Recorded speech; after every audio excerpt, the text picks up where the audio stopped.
še eno slabo novico za Dobro. Nažalost, ja. Letos več slabih kot dobrih.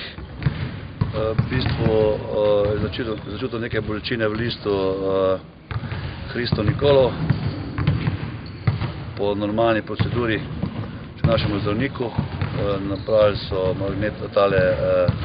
ultrazvok in ugotovili, da ima probleme z listom na nogi in normalno kot terapija in počitek 14 dni zunaj igrišč. Na srečo imamo lahko tudi malo spodbudne novice. Včeraj je začel trenirati ekipo tudi Dino Murić. Brodnik že trenira zdaj 10 dni in bo pač mogel nadoknaditi to odsotnost Hristo Nikolova v naslednjih tekmah. Upam, da bo Murić čim hitreje prišel v sistem in da se čim hitreje znajdel, tako da bomo pač vsaj z 11 igralci lahko zdaj nadaljevali ta veseli december. A jutri ga lahko že pričakujemo, kaj v igri?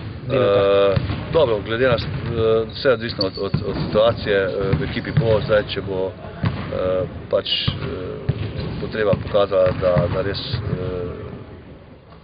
potrebujemo njegovo pomoč z vidika skokov, borbenosti, kakoli že, bo sigurno tudi vstopil, če pa neke velike potrebe ne bo, bomo pa pričuvali še za mogoče za soboto, kajti vemo, da imamo 2 tekmi zaporedoma, obe dve zelo pomembni, prav tako jutri, prav tako mogoče še bolj pomembna v soboto in cilj je jasen, zmagati je treba obe, mogoče eno na drugačen način, drugo na spet drugačen, sigurno bo to 2 različni tekmi, vsaka zgodba zase. Jutrišnja vam bi mir dala, ne? En mir bi vam dala do konca. Dobro, v bistvu mir sploh je lepše, če se zmaguje, lažje se trenira, lažje se dela, lažje nek, sigurno boste rekel, en mir v hiši. Pa je tukaj čudno to, da dvakrat istim nasprotnikom v bistvu v roku 3 dni? V bistvu je čudno je z tega vidika, ker je treba stalno pač igralce opozarjati, da na te stvari lahko se zgodijo različni scenariji.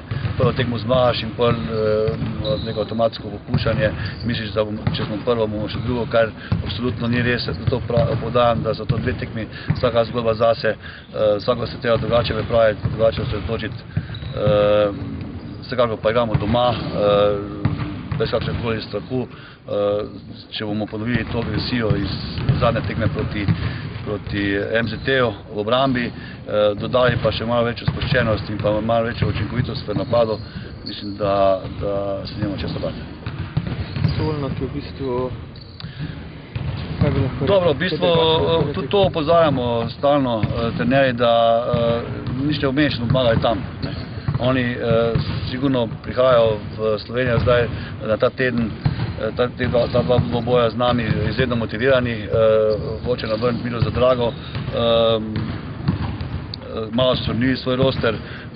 Teddy Gibson, ki je sigurno že vemo od lani, ko je igral za Igokejo, izvrstni napadalec, izvrstni igralec, tako v obrambi kot napadu,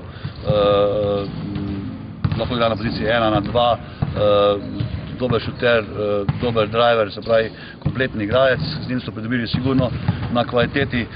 Ne vemo zdaj točno, kaj je z Johnson, ki zadnjo tekmo ni igral, vendar je bil v Podgorici, že z njimi treniral, vendar se ni slekel, sigurno bo naredil za našo tekmo, da se ga mogoče zelo prešparali za ta 2 dvoboja. Se pravim, drugače pa kompletna ekipa, dobro sestavljena, izkušena na vseh pozicijah, tako da nam ne bo lahko. Na Rupnika že kaj računaš? Rupnika računam od vseh teh centrov, je Rupnik v bistvu že prej bil z nami, ve, zakaj gre. V bistvu je zdaj tudi včeraj že treniral in brez bolečin, tako da on bo sigurno igral in računam njegov spočitje in njegov delež v zmagi je mogel biti velik. Največ bo jutri tekma podobno obrambna, kot je bila zdaj ta soboto. Ja, sigurno mi zdaj ne moramo računati neko razpoloženost, na neko, če bomo razpoloženi, če bomo zadevali te trojke, če bo stekel ta met, bo to samo še plus. Mi moramo računati predvsem na dobro obrambo, na kvalitetno agresivno obrambo, dobiti čim manj košev, potem pa če napad steče, pa se toliko bolje. Probate čisto pozdraviti. Provat ne čuti več nobenih bolečin v teh preponah, tako da že zdaj mislim, da je 100% nared. Okay, hvala.